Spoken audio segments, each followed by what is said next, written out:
Hi, my name is Brandy. And I am Rhonda. And welcome to Girl Talk with R&B. All right, guys, so this is our first podcast together, and we're super excited about everything. Our first podcast is called Female Friends Matter. Yes. So today we're going to talk about the importance of female friendships. Talk about some of the barriers that women face when trying to develop female friendships. Talk about some of the unresolved issues that may lead to women feeling like they don't trust women. Hence you've probably, familiar with the phrase that, I don't do women. I don't have female friends. And then we're going to even talk about some research behind the benefits of female friends. Yes, I'm so excited about this episode. Me too. So we'll first get started and we'll start talking about the first point that Brandy made. Okay. And it was... So we're talking about the benefits of female friends. So just even if you look at our shirts, Girl Talk, right? So I'm a licensed professional counselor, guys, and as a therapist, I have talked to tons of women over the years about, just dealing with everyday life, whether it's, being a wife, being a mom, being a, working full-time entrepreneur, just going through the daily demands of life. And sometimes, superwoman, right? Yes. We know about the superwoman complex, the superwoman syndrome, and sometimes by default, we are often forced to wear a cape, right? So I tell women that when we've gone through difficult moments in life, a lot of times it's girl talk that has gotten you through. Yes. Calling up your bestie, meeting with your girlfriends for lunch, for coffee, for a drink or whatever. It's those moments that often get us through our most difficult times, right? And the only way you're gonna have that is by having quality friendships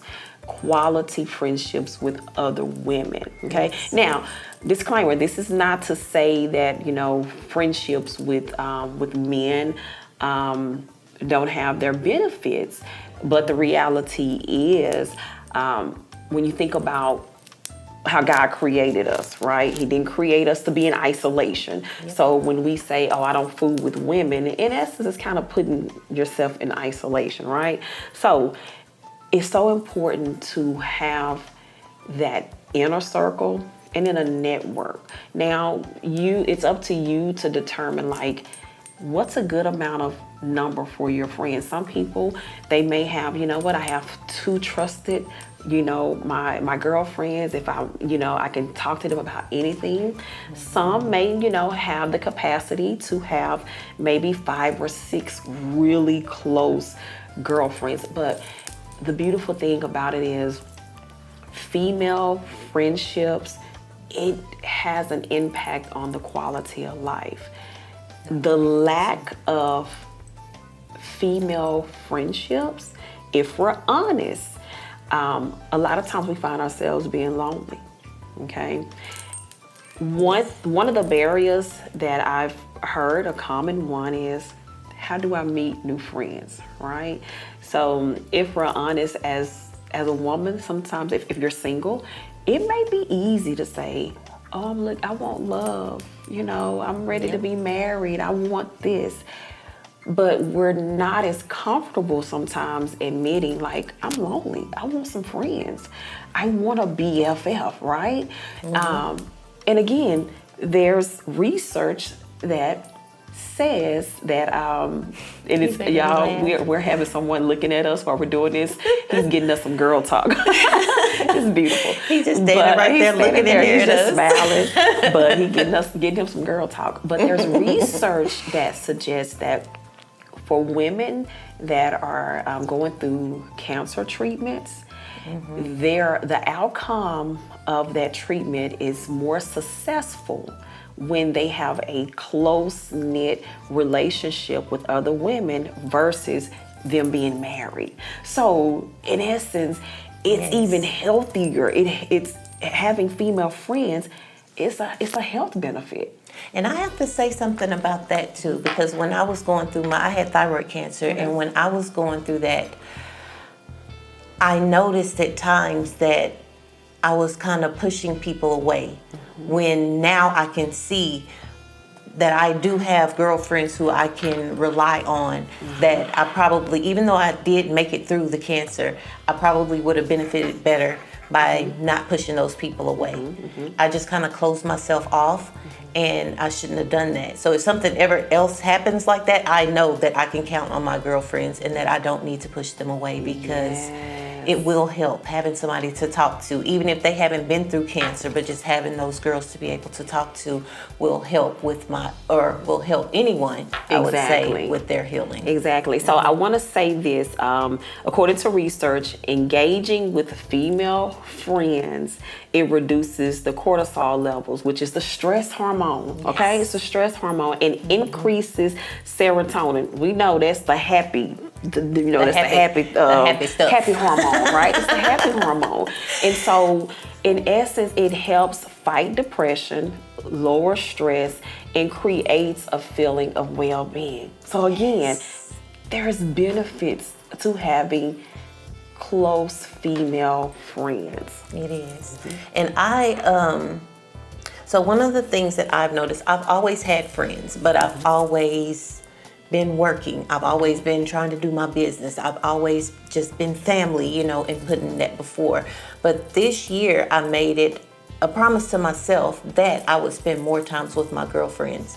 And even though I've had trials in my life this year, having girlfriends and having close friends has really helped me to be able to get through it. I'm not shutting myself off and just keeping my issues with me and my family. I'm able to share, and people can relate with me, and it just makes things so much better, even though you're going through a tough time. Right. So what you're saying is, it's the transparency. So I have this saying, transparency saves lives. Yes. And because we sometimes we grow up and we feel like, you may hear, growing up, your parents may have said, hey, what goes on in this house it stays here, right? Yes. But the reality is, and again, you may not be able to be transparent with everyone, but there should be at least 1 to 2 close-knit people, maybe even if you have a few more, that you can be your most vulnerable self,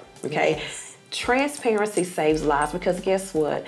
When we are transparent, when we share, oftentimes we find out, you know what? I went through something similar. Yes. I went there, and it's like, oh my God, I didn't know, So when you talked about, you said this year you've been intentional, right? So what people don't realize is, just like in a romantic relationship, you gotta be intentional.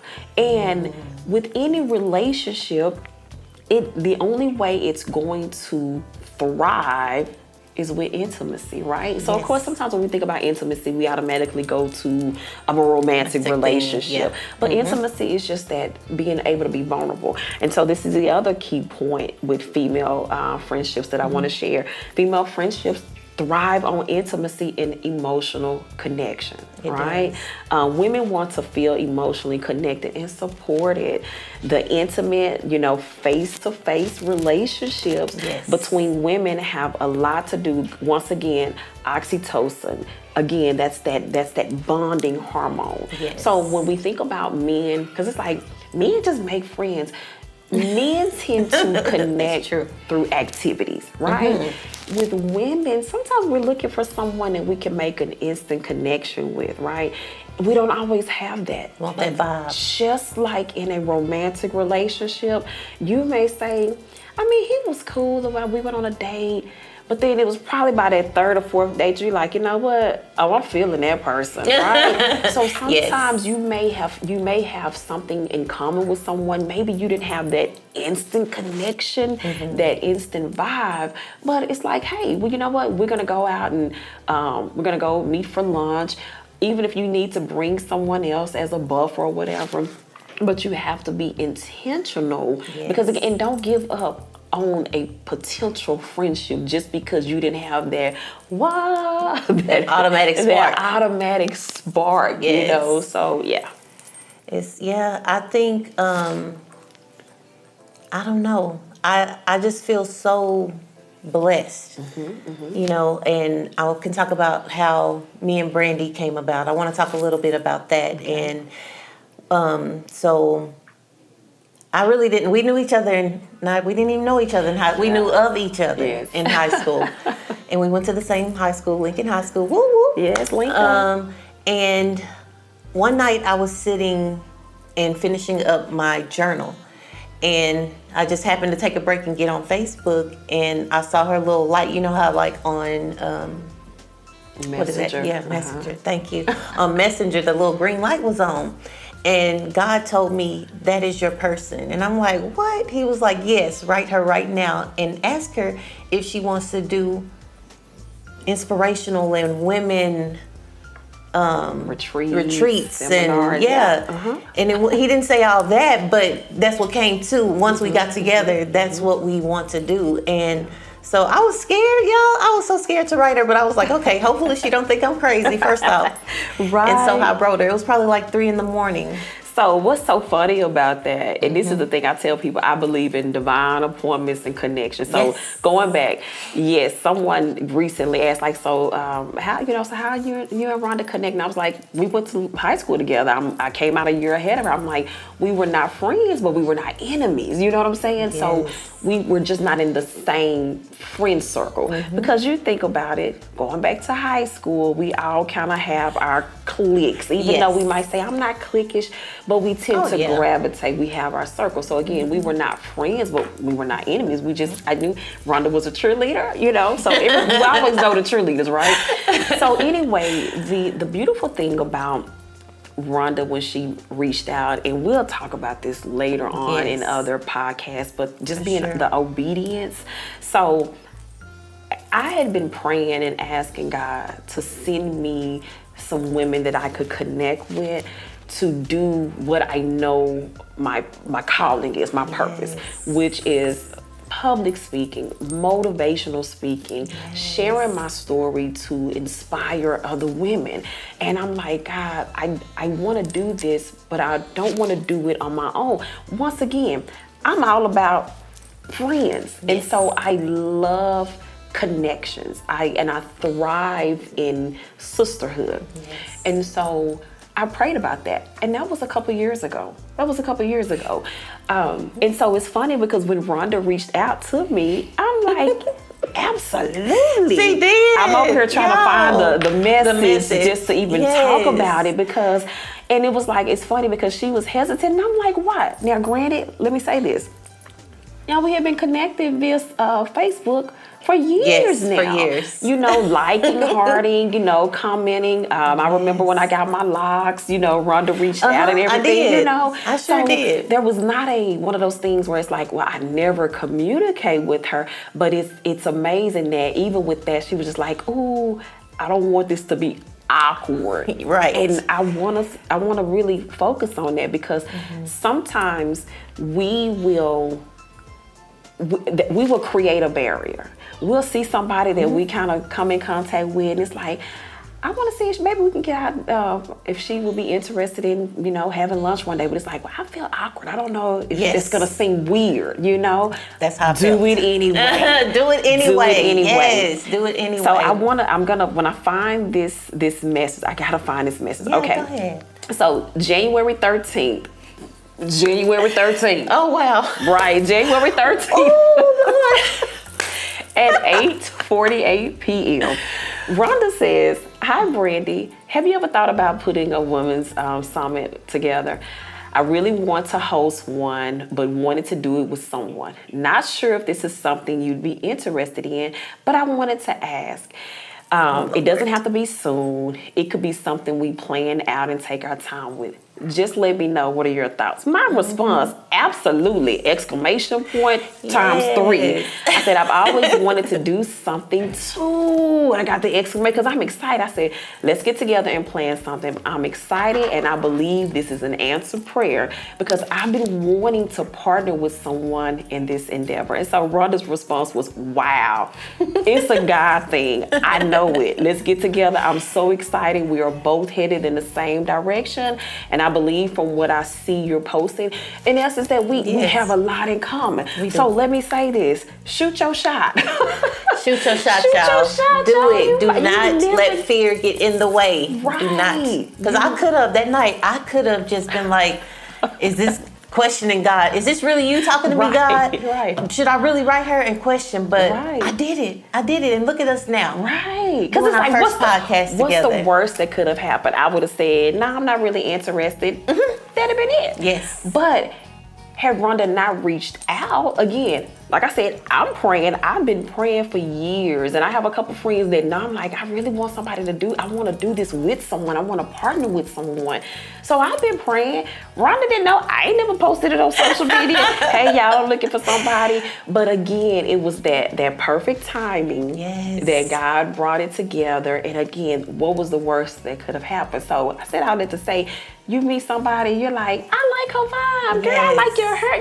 Girl, what you doing? You want to go have lunch? Yes. Y'all make sure if you're feeling that way about somebody, don't be afraid. Go ahead. And it doesn't even have to be a business thing, right? It could just be a friendship that you're trying to put yourself out there to get you some girlfriends so that you guys can relate, so that you guys can talk about. You never know what people are going through, right? You never know what you guys have in common, you know? So take the time to find you some friends. I can also say, like, my mom, and she'll probably hear this too, but she's been like that, like a lot. She's been hurt. So she doesn't have girlfriends, and I wish she would. I wish she would. Just the love that you feel from each other. Somebody that you can just be like, hey friend, I'm going through. I need to talk. You have time to talk, and you can text. I mean, this year has been very hard, but Brandy has been right there. What if I never wrote her and said this? We would have never been talking like this. It's just been a wonderful experience and gaining friendships. And you know what? And I love that what you just said about your mom being hurt, because that's talking about some of the unresolved issues. So when I hear women, again, even it could be in my therapy sessions or whatever, when I hear women say, well, I don't really fool with women, I don't trust women, I know that probably comes from unresolved issues, right? The unresolved issues, whether it was you were hurt by someone you trusted, a friend, okay? We're gonna go back even further. Sometimes the unresolved issues start as early as the first female relationship that you came encounter with, which is the mother-daughter relationship. A lot of people don't think about that. The foundation that you have that's developed between a mother and a daughter, it can really make or break future relationships. Also, and a lot of times parents, they don't do it intentionally, but sometimes parents create that unintentional sibling rivalry, right? You got the sister that, oh, she's known as the pretty one, or the smart one, or the smart one. You know, oh, she's the one that, you know, she's a leader. You know, and you feel like you're compared all the time. Again, I got something. Middle child. The middle child. I was the middle child. So you're trying to find, you're vying for, like, where do I fit? Where do I fit? So again, oftentimes, it's not intentional. So I say that to say, as a parent, be mindful of what you're saying and what you're doing. You have to be intentional. Like, man, am I creating sibling rivalry and I'm not even aware of it because I'm always complimenting this child. I'm always, I'm always complimenting this child, but I don't hesitate to get on to the other one. And so by default, that person feels like they're not good enough. So again, a lot of times it's that mother-daughter relationship that was broken early. Sometimes it's the sister. So again, if you don't have a good relationship with your mom, if you don't have a good relationship with your sisters, sometimes it's difficult to trust other women, right? Very much so. If you've been hurt by a best friend, if you've been hurt by your sister, it can make you a little hesitant. I tell people, if I were to come into this place and sit down in this chair, and I sit down and this chair collapses and I fall, I don't know how long, but I know for probably a good few months, when I get ready to sit down on the chair, I'm gonna like shake it. I'm like, wait a minute, I'm real hesitant, it's sturdy, right? Because I got trust issues, right? Yes. But then this is the other thing that sometimes people don't admit to. I'm gonna say women don't admit to. Sometimes we don't trust other women because maybe we're not trustworthy. Okay. Don't trust ourselves. Don't trust ourselves. Now let me say this, because you view the world in which you live in. So say for instance, if you've ever crossed a friend, if you have ever done something that's like, oh, if my friend knew I did that, she wouldn't be my friend anymore, right? Yes. And again, this could have been something that you did a long time ago. Maybe when you were young and dumb, making not so good choices. Yes. But because you did that, you were not trustworthy. You like, oh, so if I did it, I now feel like all women would do that, right? So again, you view the world in which you live in. Like that. So sometimes that's an unresolved. So I say this, if that is you, and you know that you've been changed, like if that maybe like, yeah, you know, back in the day, I was kind of wild, and now like let's just be real, I slept with my friend's man and my friend never knew, but because of that, it planted a seed of, I'm not trustworthy, I can't trust other people, right? But if you know that was you, but that's no longer you, just like you deserve a second chance, I want you to be open to giving other women a second chance. Now I'm gonna say this, if you currently are still in that place where you're like, oh well, I mean, hey, I like him, he like me, then you're gonna probably continue to have some, some trust issues, okay? Yeah. But this is more so for, we're talking about like, again, the unresolved hurt, the unresolved issues, things that have happened in the past.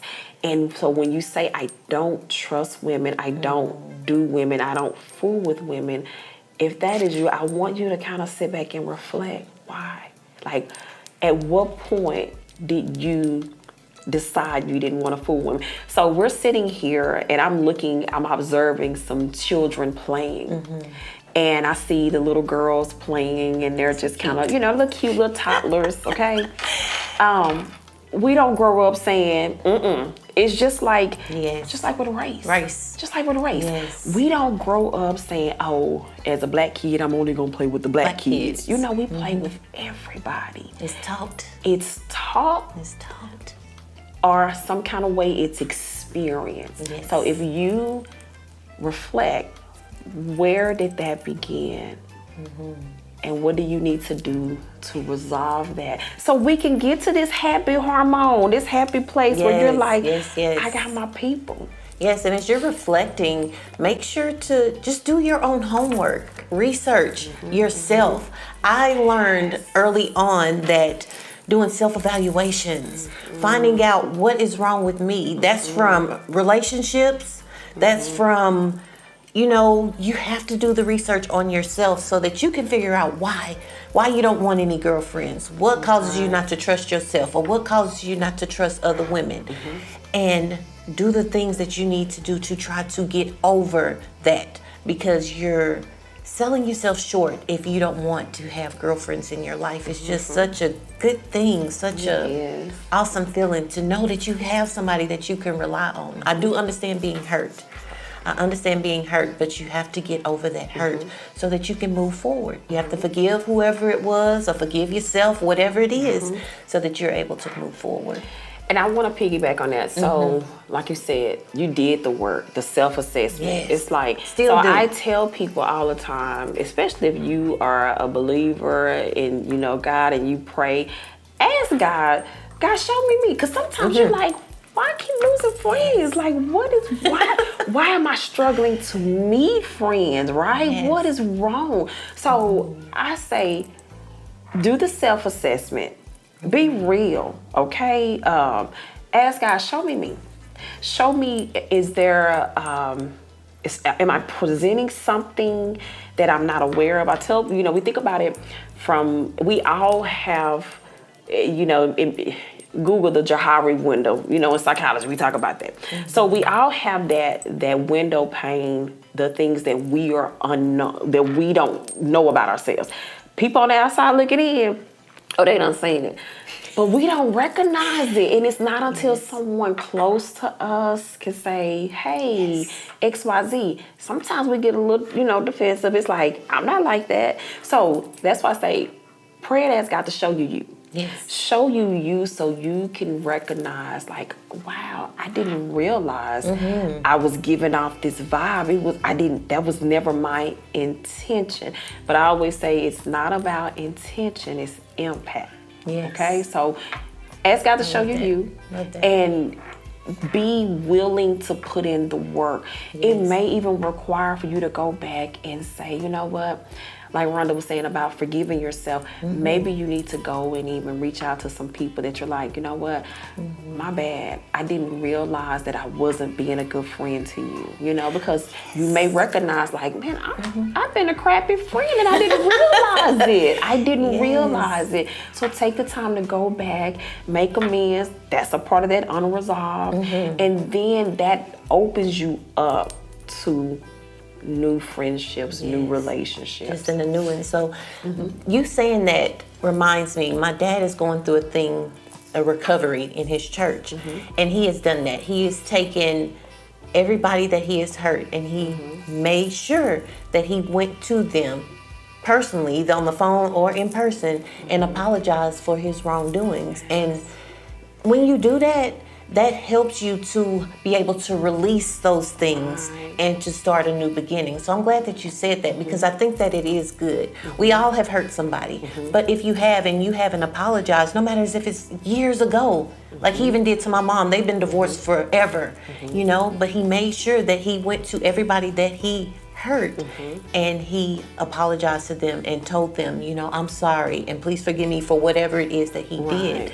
And he feels so much better. That was just a part of his recovery. So I'm glad that you said that because that does help. That does help a whole lot. And let me say this, when you go to the person and you ask them for forgiveness, they may decide they don't want to give it to you. And it's okay. It's okay. That's okay. Because see, you've done your part. And when you've done that part, again, you've released it. And now you have some room for more. Yes. I love it. Yes. Hey. So I hope that you guys are understanding. Again, some of you all, you may come from a place of, well, how do I get to that? I want some friends. Where do I meet people, So again, social media. Social media.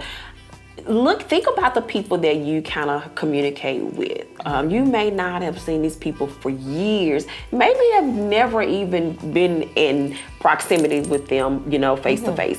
But if it's someone that you have a connection with, like, hey, you know what? I enjoy your vibe on social media, especially like I said, if you guys live in the same area, whatever, just reach out, shoot your shot. Don't be afraid. Reach out. Hey, I'm thinking about, having a kickback at my house. I wanted to invite you over. And if they say no, they're not available that particular time, go ahead and extend the invitation another time. Because sometimes this is what I've had to learn. I am an extreme extrovert. I don't meet a stranger, okay? So it's easy for me to talk to people.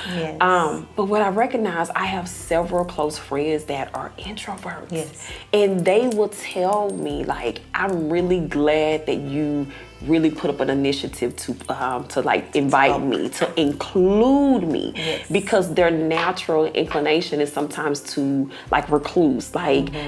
Okay, they invited me, so now, you know, sometimes people have social anxiety. It's like, I really want to go, but I'm uncomfortable. So it may be, maybe they don't want to come to an event where there are going to be a lot of other people. But maybe just say, hey, you like coffee? You like wine? You know, Yes. What's your favorite type of food? Maybe we can get together Go eat. and just go hang out. I just, you know, hey, I'm at a place in my life that I am being intentional about, you know, connecting with people, and you just seem like somebody that I would like to hang with, okay? So Yes. Don't be afraid. y'all. don't be afraid. That's it. Don't be afraid. Go, like she said, go shoot your shot. Find you some female friends that you can go and hang out with, because you will not regret it, right? Right. Just make sure when you're evaluating, you can tell people how people are from their social media. So if it's something where you don't think that your vibes click, then don't even waste your time on that. Right. But people that you feel like, oh yeah, we'll hit it off. Just try, y'all. Don't be afraid at all. Yeah. You will not regret it. I mean, our relationship together has been amazing. I mean, especially her being a counselor and stuff. I mean, I'd be like, Brandy, girl, what in the heck? So I have my psychology degree too, and so like she motivates me. She's getting her doctorate degree, right? So I want to go back to school and get my master's, you know, and I'm just so excited about our friendship and what we're going to bring to the world. It's going to be amazing. So you guys get ready for sure. Get ready for Girl Talk with R&B.